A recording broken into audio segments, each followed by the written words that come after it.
نحمده ونصلي على رسوله الكريم اما بعد فاعوذ بالله من الشيطان الرجيم بسم الله الرحمن الرحيم قال الله تبارك وتعالى ان شانئك هو الابتر صدق اللہ العظیم۔ محترم و معزز سامعین کرام، نبی علیہ الصلاۃ والسلام کی ذات اقدس تمام مخلوقات سے اعلیٰ اور عرفہ ہے۔ جس طرح آپ علیہ الصلاۃ والسلام کو نبی ماننا ایمان کا جز ہے، اسی طرح آپ علیہ الصلاۃ والسلام کو آخری نبی ماننا اور ان سے عقیدت و محبت ہر ایک انسان اور ہر چیز سے بڑھ کر ہونا بھی ایمان کا جز ہے۔ اپنے والدین، اولاد، حتیٰ کہ اپنی جان سے بھی بڑھ کر آپ علیہ الصلاۃ والسلام ہمیں محبوب ہوں گے، تب ہم مومن ہیں، تب ہمارا ایمان کامل ہے، تب ہم اپنے دعویٰ میں سچے ہیں۔ آپ علیہ الصلاۃ والسلام سے عقیدت و محبت کا تقاضا ہے کہ آپ علیہ الصلاۃ والسلام کی ناموس کی خاطر ہم سب کچھ حتیٰ کہ اپنی جان تک قربان کرنے سے بھی دریغ نہ کریں۔ ناموس رسالت کا معاملہ اتنا حساس ہے کہ اللہ رب العزت نے کئی مقامات پر بدتمیزی کرنے والوں کو جواب دیا۔ کبھی فرمایا ان شانئک هو الابتر، بے شک تمہارا دشمن ہی ابتر ہے۔ جنہوں نے آپ علیہ الصلاۃ والسلام کو ابتر کہا کہ آپ علیہ الصلاۃ والسلام کا نام و نشان مٹ جائے گا، ان کو اللہ تعالیٰ نے جواب دیا کہ تمہارا نام و نشان مٹ جائے گا، تم پر فخر کرنے والا کوئی نہیں ہوگا، تمہارے ساتھ اپنی نسبت قائم کرنے والا کوئی نہیں ہوگا، اور نبی علیہ الصلاۃ والسلام ان کی شان ہمیشہ رہے گی، تا قیامت ان کی شان رہے گی، بلکہ دونوں جہانوں میں آپ علیہ الصلاۃ والسلام کی شان قائم رہے گی۔ ہر آدمی، ہر مسلمان آقا علیہ الصلاۃ والسلام کے ساتھ اپنی نسبت پر فخر محسوس کرے گا، آقا علیہ الصلاۃ والسلام کے لیے اپنی جان تک قربان کرے گا۔ اور کبھی جب نبی علیہ الصلاۃ والسلام کو ابو لہب نے کہا کہ تیرے لیے ہلاکت ہو، تو نے ہمیں اس کام کے لیے بلایا تھا، تبا لک یا محمد، نعوذ باللہ اس نے کہا، تو اس کے جواب میں اللہ تعالیٰ نے فرمایا تبت یدا ابی لہب وتب، ابو لہب بھی ہلاک ہوا، اس کے گھر والے اور پورا خاندان تباہ ہو گیا۔ نبی علیہ الصلاۃ والسلام نے مختلف ممالک کی طرف اپنے سفیر بھیجے، ان کے پاس اپنے خطوط بھیجے، تو ایران کے بادشاہ کی طرف بھی نبی علیہ الصلاۃ والسلام نے اپنا سفیر بھیجا، اور اس بادشاہ نے آپ علیہ الصلاۃ والسلام کے خط کو پھاڑ دیا، جس کے بعد اللہ تعالیٰ نے اس کو اور اس کی بادشاہی کو ختم کر دیا اور اس پر مسلمانوں کو فتح عطا فرمائی۔ جس طرح یہ معاملہ حساس ہے، اس طرح اس کی سزا بھی انتہائی سخت ہے۔ اگر کوئی آدمی نعوذ باللہ مرتد ہو جاتا ہے، اللہ رب العزت کا انکار کر دیتا ہے، تو اللہ تعالیٰ اس کو 3 دن کی مہلت دیتے ہیں۔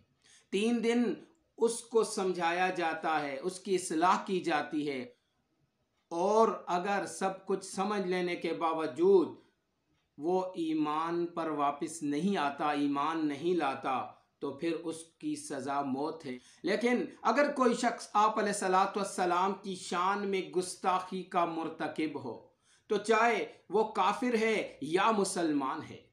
اس کے لیے کوئی مہلت نہیں ہے۔ دنیا میں اس کی سزا صرف اور صرف موت ہے۔ نبی علیہ الصلاۃ والسلام نے فتح مکہ کے موقع پر اپنے بڑے بڑے دشمنوں کو معاف فرما دیا، لیکن ابن حطل کہ جو نبی علیہ الصلاۃ والسلام کی شان میں گستاخی کرتا تھا، نبی علیہ الصلاۃ والسلام نے فرمایا کہ اگر وہ بیت اللہ کے پردوں میں بھی چھپا ہو تو پھر بھی اس کے لیے کوئی معافی نہیں ہے۔ یعنی اس دن عام معافی کا اعلان تھا، تمام لوگوں کے لیے معافی تھی، پھر حرم کی حدود اور بیت اللہ کے اندر تو یعنی تمام لوگوں کے لیے معافی تھی، لیکن شاتم رسول جس نے نبی علیہ السلام کی شان میں گستاخی کی، ایسے آدمی کے لیے اس دن بھی اور اس مقدس مقام پر بھی معافی کی کوئی گنجائش نہیں ہے۔ اسی طرح ایک شاعرہ نبی علیہ السلام کے خلاف اشعار پڑھتی، نبی علیہ السلام کی توہین کرتی تھی، اس کا سر قلم کر دیا گیا۔ کئی واقعات آتے ہیں کہ نبی علیہ السلام کی شان میں اگر کسی نے گستاخی کی تو آپ علیہ السلام نے یا تو خود کسی آدمی کو کہا کہ اس کا سر قلم کر دیا جائے، اور یا اگر وہ خود بخود کوئی آدمی ایسے آدمی کو سزا دے کر آ گیا، ایسے آدمی سے اللہ کی زمین کو پاک کر کے واپس آیا، آپ علیہ السلام کی خدمت میں آیا، تو آپ علیہ السلام نے اس کے خون کو ہدر قرار دیا، معاف قرار دیا، اس پر باز پرس نہیں کی۔ لہٰذا ہر وہ شخص چاہے وہ کافر ہے یا مسلمان، اگر وہ شان رسول میں گستاخی کا مرتکب ہے تو ایسے آدمی کی سزا موت ہے، اور یہ کسی حکومت کے معاف کرنے سے، کسی عدالت کے یا کسی شخص کے، کسی قوم کے معاف کرنے سے معاف نہیں ہوتا۔ یہ ایسا معاملہ ہے کہ جیسے ایک آدمی نے چوری کی اور اس کا معاملہ ظاہر ہو گیا، اس کا کیس عدالت میں قاضی کے سامنے پہنچ چکا ہے، اب چاہے ساری دنیا اسے معاف کر دے، لیکن شریعت نے اس آدمی کے لیے معافی نہیں رکھی، ایسے آدمی کے لیے معافی کی گنجائش نہیں ہے۔ کسی نے شراب پی لی، اب اس کا معاملہ عدالت میں پہنچ چکا، اب ایسے آدمی کو بھی ضرور سزا ہوگی، اس کے لیے کوئی معافی نہیں ہے، ایسے آدمی کے لیے کوئی گنجائش نہیں ہے۔ کسی نے ڈاکہ زنی کی، جب تک اس کا معاملہ پوشیدہ تھا تو پھر علیحدہ بات، لیکن اگر اس کا معاملہ عدالت میں پہنچ جاتا ہے، قاضی کی عدالت میں، چاہے ساری دنیا اسے معاف کر دے، لیکن شریعت ایسے آدمی کو معاف نہیں کرے گی۔ تو یعنی یہ جرم ہو یا اس جیسے اور دیگر جرم، جب وہ معاملہ عدالت میں پہنچ جائے تو ان کے لیے معافی کی گنجائش نہیں ہوتی۔ بعینی یہ معاملہ ناموس رسالت کا بھی ہے کہ اگر کوئی شخص نبی علیہ السلام کی شان میں گستاخی کرتا ہے، چاہے اس کے بعد توبہ کر لے، چاہے اس کے بعد معافی مانگ لے، آخرت میں اس کا اور اس کے رب کا معاملہ ہے، لیکن دنیا میں ایسے آدمی کی سزا موت ہے۔ ایک آدمی شادی شدہ آدمی نعوذ باللہ اگر زنا کرتا ہے، چاہے وہ کتنی بار توبہ کیوں نہ کر لے، اگر اس کا معاملہ عدالت میں چلا جاتا ہے تو اس کی سزا موت ہے۔ اسی طرح ناموس رسالت کے معاملے میں بھی چاہے وہ دنیا میں توبہ کر لے، اس کے لیے ضرور سزا ہے اور اس کی سزا موت ہے، اس کو کوئی معاف نہیں کر سکتا۔ لیکن پہلے تحقیق ضروری ہے۔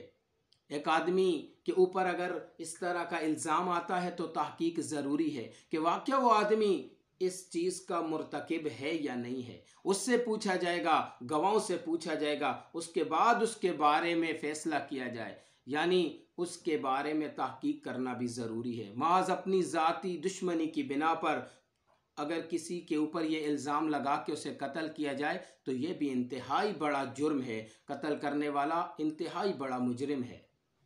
فرانس، ڈنمارک، ناروے اور دیگر یورپی ممالک کبھی آپ علیہ السلام کی شان میں گستاخی کرتے ہیں، کبھی شاعر اسلام اور قرآن کی بے حرمتی کرتے ہیں۔ یہ اہل ایمان کے لیے انتہائی تکلیف کا باعث ہے، اور یہ ہمارے لیے امتحان ہے اور ہمارے ایمان کی کمزوری ہے۔ اے ایمان والو، جتنی اونچی شان والے تمہارے نبی ہیں، اتنا اونچا امتی اور محب ہونے کا ثبوت دو، اور ہر چیز سے بڑھ کر آپ علیہ السلام سے عقیدت و محبت کا ثبوت دو۔ ایسے مجرموں کو ان کی اوقات میں لانے کے لیے امت واحدہ بن کر کفر کے خلاف کھڑے ہو جاؤ اور اپنی استطاعت کے مطابق ان کو روکنے کی کوشش کرو۔ ایسے مجرموں کے خلاف زبان سے بھی احتجاج کرو، ان کی اشیاء کا بائیکاٹ کرو، لیکن سب سے بڑھ کر اگر اس معاملے میں کوئی چیز مؤثر ہے تو وہ ایسے ممالک سے سفارتی بائیکاٹ ہے، ایسے ممالک کے ساتھ سفارتی تعلقات ختم کرنے ہیں۔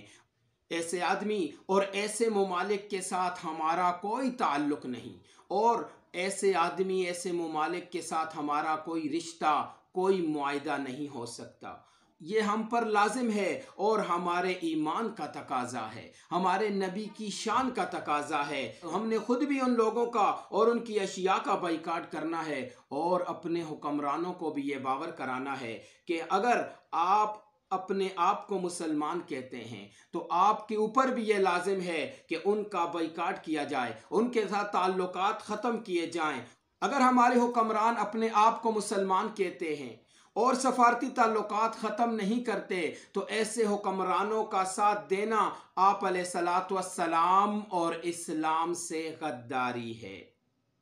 میں جب تک نہ کٹ مروں آقا یثرب کی حرمت پر، خدا شاہد ہے کامل میرا ایمان ہو نہیں سکتا، صلی اللہ علیہ وآلہ وسلم۔